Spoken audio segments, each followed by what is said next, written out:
Brian is checking in from Fridley. Hey, Brian, you're on the air with Dr. Rhodes.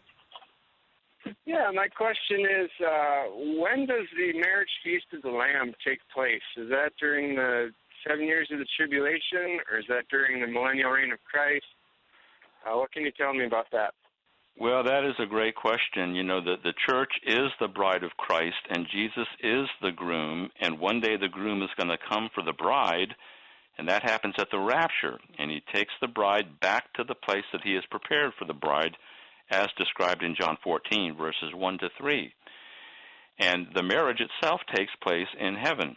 And we know that that's so because by the time that Christ comes again at the second coming, the church is all adorned as a beautiful bride, dressed in white linen and so forth. And so most scholars believe that it happens after the second coming, but before the beginning of the millennial kingdom. Now, based upon the chronology that we find in the book of Daniel, there is apparently a 75-day period between the second coming of Christ and the beginning of the millennial kingdom.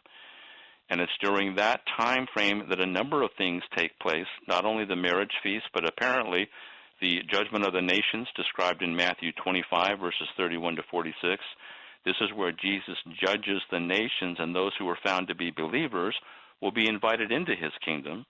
And then also Ezekiel 20 speaks of the judgment of the Jewish people, and those who are found to be believers will be invited into the kingdom as well. And so there's a lot of stuff that takes place in that interim period. And like I said, that's probably the most logical place to put that. Thank you so much for that call. All right.